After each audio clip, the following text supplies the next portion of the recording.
Good morning and welcome back to my channel. তো নতুন একটা ভিডিও নিয়ে আবার তোমাদের সামনে চলে এসেছি। আশা করি ভিডিওটা ভালো লাগবে। তো এই যে আমগুলো দেখছো, এই আমগুলোকে মিশুর পাপাকে কেউ একজন দিয়েছিল, তাদের গাছের আম।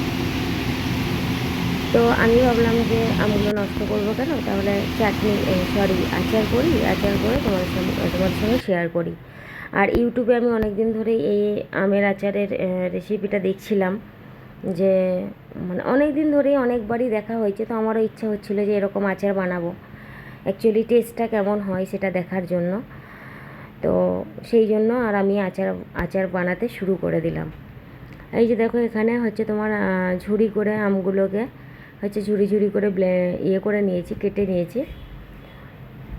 তো এরপরে এটার মধ্যে হচ্ছে তোমার চিনি মিশিয়ে এটাকে 10 থেকে 15 মিনিটের জন্য রেখে দেবো, যাতে আমটার হচ্ছে সমস্ত পানিটা হচ্ছে বেরিয়ে আসে।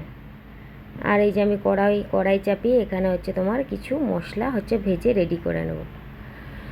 তো এই আমের কিছু কথা আমি তোমাদের সঙ্গে আজকে শেয়ার করব।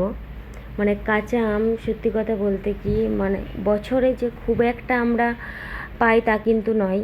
আর এখানে যে পাওয়া যায় না সেটাও নয়, পাওয়া যায়, হয়তো সেইভাবে আনা হয় না, বা মিশুর পাপার নজরে সেইভাবে পড়ে না। বাট ওর যদি চোখে পড়ে তাহলে কিন্তু ও সব জিনিসই নিয়ে আসে। আর এখানে তো এমনিতেই সব জিনিস মানে অ্যাভেলেবেল নয় আর কি, সবসময় পাওয়া যায় না। তো যাই হোক, এর আগের বছর সেই কাঁচা আম হচ্ছে একটা এনেছিল, সেই একটারই আচার করেছিলাম। আর এই বছর দেখো 5টা নিয়ে এসছে। তো যাই হোক, এই আচার বানানোর আগে আর কি, গ্রেট করার পরে আমি কিন্তু হচ্ছে কিছুটা লঙ্কা, নুন আর হচ্ছে চিনি দিয়ে মেখে আমের মাখা করে আমি কিছুটা খেয়েছিলাম। আর বাকি যেটা ছিল সেটাই আমি আচার বানাতে নিয়ে চলে এলাম। সত্যি কথা বলতে কি, বাইরে থাকি মানে ভীষণ কষ্ট হয়, এই জিনিসগুলো ভীষণ টানে আর কি। যেগুলো বাড়িতে অ্যাভেলেবেল সবসময় পাওয়া যায়, সেই সমস্ত জিনিসগুলোর জন্য এখানে যেমন সেই কেমন হয়ে মানে তাকিয়ে থাকি আর কি, যে কখন পাবো, কখন নিয়ে আসবে। মানে এগুলোর জন্য মানে অনেক অপেক্ষা করি আর কি। আমার আচার কিন্তু তোমাদের সঙ্গে কথা বলতে বলতে এই যে ডান। আর সত্যি কথা বলতে কি, আচারটা এত টেস্টি হয়েছিল, তো চাইলেই যে কেউ মানে আচারটা বানিয়ে খেতে পারো।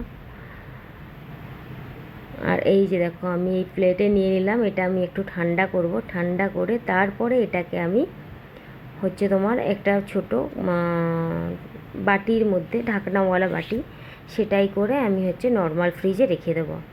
যখন মন যাবে তখন একটু একটু করে বের করে খাবো। আর আমার আবার যখন মন যায় তখন আমি একসঙ্গে বসে অনেকটা খেয়ে নিই, আবার যখন মন যাবে না তখন তো অনেকটা সময় রয়েই যায়।